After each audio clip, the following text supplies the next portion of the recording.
bersyukur atas kehadiran Tuhan Yang Maha Esa, karena pada kesempatan kali ini kami masih diberikan kesehatan dan kesempatan untuk memaparkan hasil observasi kami. Baik yang saya hormati Ibu Dr. Evi Segarawati Ampri, SPD MPD, selaku dosen pengampu mata kuliah pengembangan kurikulum. Baik, kami dari kelompok 5 yang beranggotakan 5 orang, saya sendiri Asmira sebagai moderator. Adapun nama teman saya yaitu Saya Asria, Saya Sultan, Saya IPCMB. Saya Nina Olivia. baik. Saya persilahkan kepada pemateri utama pertama untuk menyampaikan materinya. pertama itu latar belakang di mana kurikulum Merdeka memberikan kebebasan satuan pendidikan untuk mengembangkan kurikulum operasional satuan pendidikan, yang di mana itu SDN 014 Sumberjo menerapkan kurikulum ini untuk memperkuat profil pelajar Pancasila, capaian pembelajaran, dan alur tujuan pembelajaran. Dan observasi dilakukan untuk melihat keterpaduan antara teori dan praktik penerapan kurikulum di sekolah dasar tersebut. Yang kedua itu rumusan masalah. Yang pertama, bagaimana sekolah menanamkan nilai-nilai profil pelajar Pancasila kepada siswa. Yang kedua, bagaimana guru menentukan dan menerapkan capaian pembelajaran sesuai karakteristik siswa. Yang ketiga, bagaimana penyusunan dan penerapan ATP disesuaikan dengan kebutuhan siswa dan teknologi. Yang keempat, bagaimana landasan dan evolusi kurikulum di sekolah diterapkan. Yang kelima, bagaimana implementasi kurikulum di SDN 014 Sumberjo. Yang keenam, bagaimana prinsip-prinsip penerapan kurikulum Merdeka dijalankan dalam pembelajaran. Yang ketiga, tujuan observasi.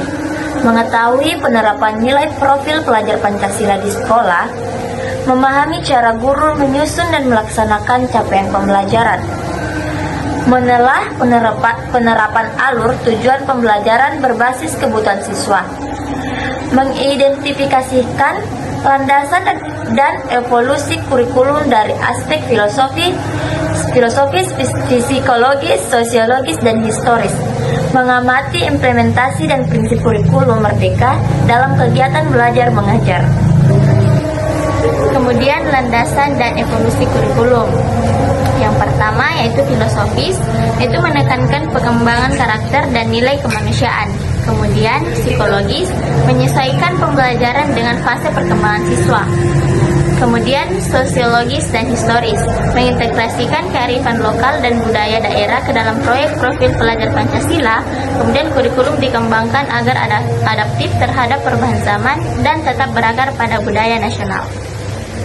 Kemudian implikasi kurikulum di sekolah, seperti kolaborasi antar guru dan kepala sekolah, penilaian formatif dan sumatif yang menilai aspek pengetahuan, keterampilan, dan sikap peserta didik. Kemudian pemanfaatan sarana prasarana serta dukungan orang tua dan masyarakat hingga hasil proses belajar menjadi lebih aktif, kreatif, dan kolaboratif.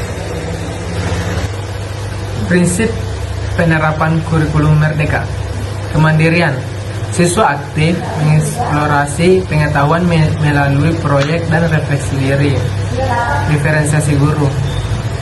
Menyesuaikan metode, media, dan tugas berdasarkan kemampuan serta gaya belajar siswa. Fleksibilitas. Pembelajaran disesuaikan dengan konteks lokal dan karakter peserta didik. Berorientasi pada siswa. Pembelajaran aktif, menyenangkan, dan bermakna. Tujuan dan capaian pembelajaran. Meningkatkan kemampuan berpikir kritis dan kreatif. Mengembangkan sikap, gotong royong, religius, dan disiplin.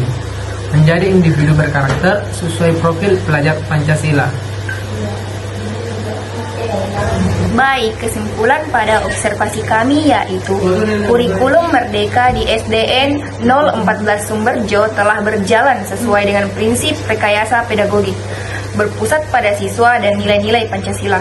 Guru berperan sebagai fasilitator, siswa aktif dalam belajar dan kolaborasi antar pihak sekolah sangat kuat.